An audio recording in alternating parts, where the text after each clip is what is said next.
আসসালামু আলাইকুম। দর্শকের কথা অনুষ্ঠানে আপনাদের সকলকে আমন্ত্রণ জানাচ্ছি। আজকে আমরা প্রথম যে কমেন্টটা পড়ব সেটা লিখেছেন সোহানা ভ্লগস ঢাকা। সামনে নির্বাচন, কিন্তু তারপরও বিএনপির নেতাকর্মীদের চাঁদাবাজি ও হুমকি ধামকি থামছে না। বিএনপির পাতি নেতাদের নিয়ন্ত্রণ করুন। এরা যাকে তাকে হুমকি ধামকি দিচ্ছে। 12 তারিখের পর ধর্মু বিএনপির পাতি নেতাদের অতি উৎসাহী সমর্থনের কারণে ভোট কাটা যাবে।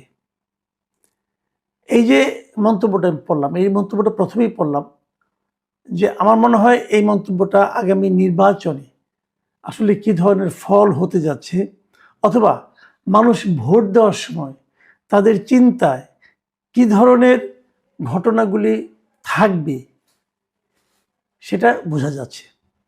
আমি আশা করি এই বিষয়টা বিএনপির নেতৃবৃন্দ সিরিয়াসলি খেয়াল করবেন, না হলে মাসুল কিন্তু আপনাদেরকেই গুনতে হবে। সাথী আক্তার লিখেছেন, শুনেন, জামাত কেমন সেটা কোনো নারীর সাথে অন্যায় না হওয়া পর্যন্ত সে নারী বুঝবে না। বাসিত লস্কর লিখেছেন, ভাই আমার বাবা অনলাইন বুঝে না, তাই বলে কি ভোট দেবে না? আমার চোখে 20 জনের মধ্যে একজন জামাত পাওয়া যাবে। আব্দুল মুক্তাদির লিখেছেন, আসসালামু আলাইকুম আঙ্কেল, আমি মনে করি যারা বাংলাদেশের জন্মের পক্ষে ছিল না তাদেরকে আমরা কিভাবে ক্ষমতায় আনব। এই যে কয়েকটা মন্তব্য পড়লাম, এই সবগুলি মন্তব্য হলো জামায়াত বিরোধী মন্তব্য। মানে আগামী নির্বাচনে জামায়াত বিএনপি কেমন করবে, অথবা মানুষ কাদেরকে ভোট দিবে, জামায়াতকে না বিএনপিকে নাকি অন্য কোনো দলকে, এই সমস্ত বিষয় কিন্তু আমার আজকের অনেকগুলি মন্তব্যের মধ্যে আপনারা পাবেন। তো যে 3টা মন্তব্য এখন একটু আগে পড়লাম সেগুলো সবগুলি কিন্তু জামায়াতের বিরুদ্ধে। কেন তারা জামায়াতকে ভোট দেবে? নারীরা জামায়াত দ্বারা যতক্ষণ পর্যন্ত নিজেরা ভুক্তভোগী না হচ্ছে ততক্ষণ পর্যন্ত জামাতের প্রকৃত চরিত্রটা বোঝা যাবে না, এই যে কথাগুলি বলছে, এগুলি কিন্তু এক ধরনের অপিনিয়ন। আবার এর ঠিক উল্টো অপিনিয়নও কিন্তু আপনারা পাবেন, জামাতের পক্ষের অপিনিয়নও আছে। সেরকম কয়েকটা পড়ি। বেলেইবার লিখেছেন, যারা আওয়ামী লীগ করে বা সমর্থক তাদের পরিবারের মহিলাদের ভোট জামাত পাবে। বিএনপি কর্মী খরগোশের মতো ঘুমাচ্ছে আর ভাবছে জিতে গেছে। জামায়াত কর্মী কচ্ছপের মতো গন্তব্যে পৌঁছাতে পরিশ্রম করে চলেছে। দেখুন, এটা কিন্তু খুবই সিগনিফিক্যান্ট। যারা পলিটিক্স করেন, যারা মানুষের কাছে ভোট চাইতে যান, তারা এই জিনিসটা মাথায় রাখবেন। ভোটের ব্যাপারটা এমনই, আপনি যদি ভোটারের কাছে না যান তাহলে ভোট পাবেন না। আপনি কত বড় দল, আগে কতবার ক্ষমতায় গিয়েছেন, এগুলি পাবলিক ভাই হিসাব করে না। পাবলিক হিসাব করে এখন আমার কাছে কে আসছে, এখন আমার সমস্যায় কে হাত বাড়িয়ে দিচ্ছে সেটা তারা দেখে। কে আমাকে ভোগান্তি স্বীকার করছে, কে আমাকে হুমকি ধামকি দিচ্ছে, তাদেরকে আমরা এড়িয়ে চলব। এই বিষয়গুলি কিন্তু যতক্ষণ পর্যন্ত প্রার্থী এবং প্রার্থীর পক্ষের লোকজন বিবেচনায় না নেবে ততক্ষণ পর্যন্ত তাদের পক্ষে ভালো করার সম্ভাবনা খুবই কম থাকবে। পরের মন্তব্যটা লিখেছেন, মেড ফর মাইন্ড।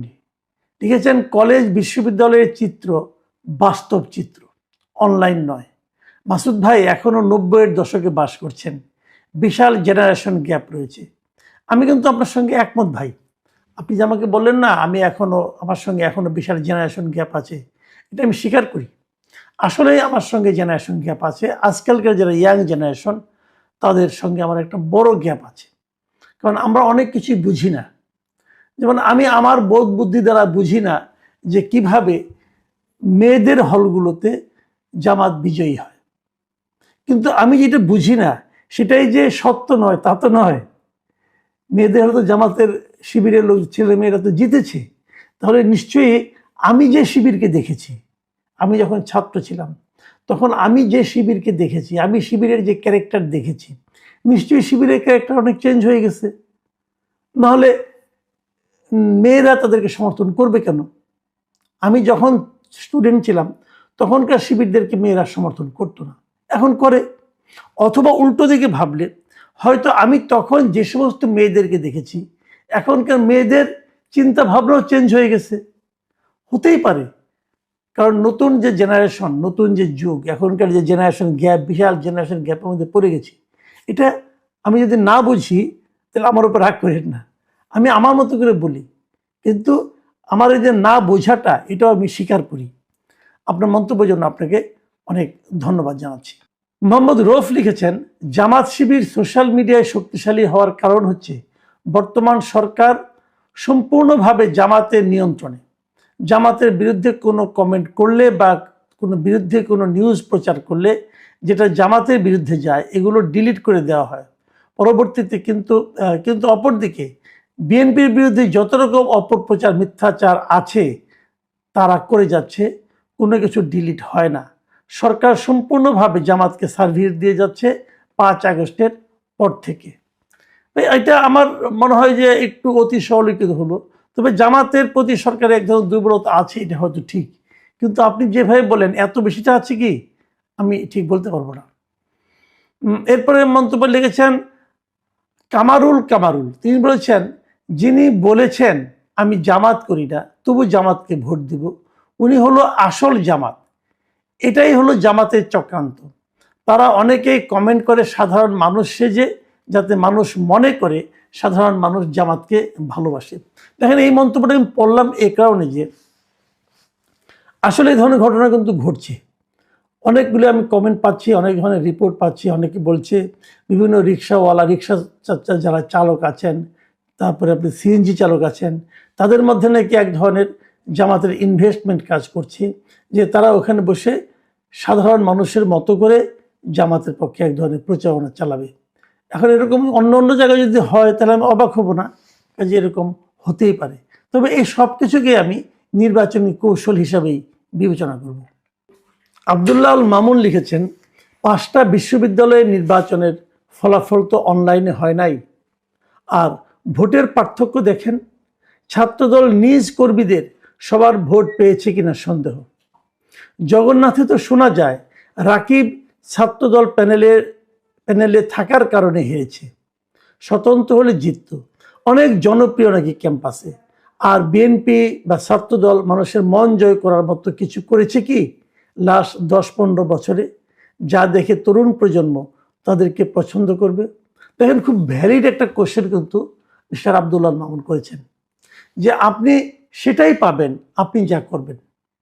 উনি প্রশ্ন করেছেন যে গত 10-15 বছরে বিএনপি অথবা ছাত্রদল তারা কি মানুষের মন জয় করার মতো তেমন কিছু করেছে?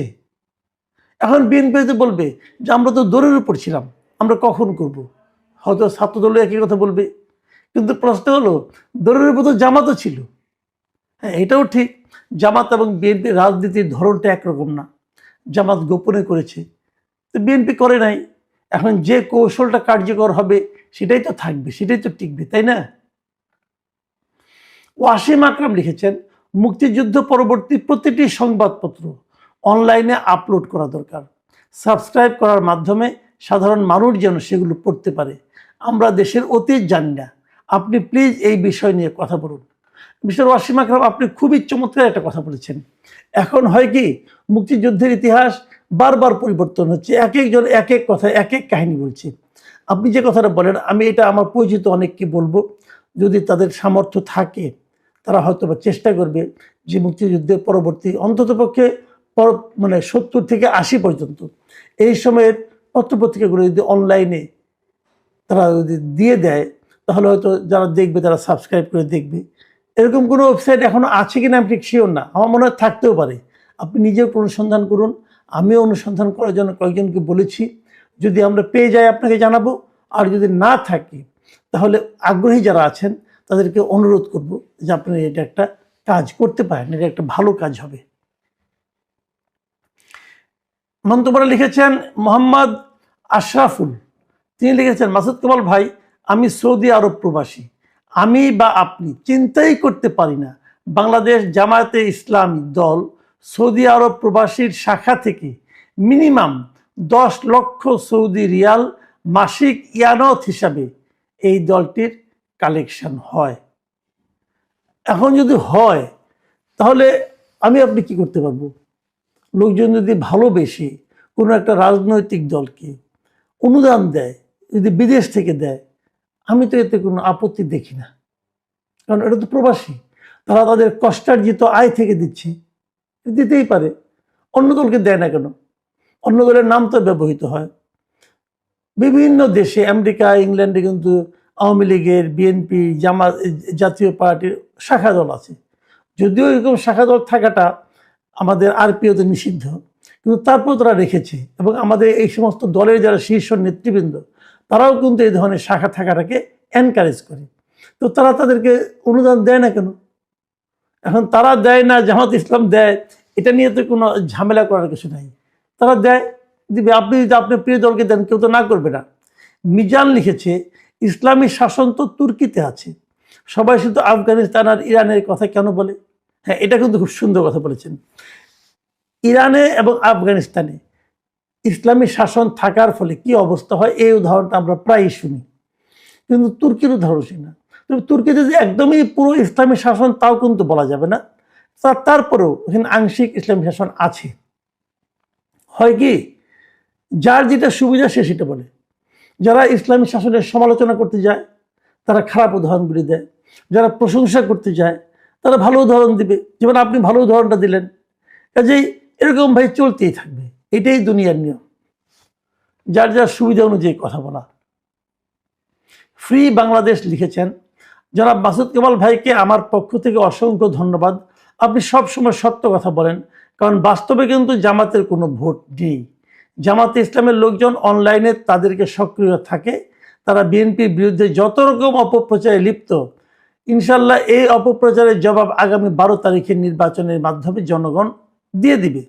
তারপরে জামাতের রাজনীতি চিরতরের কবর রচিত হবে ইনশাল্লাহ। বিএনপির বিজয় সুনিশ্চিত।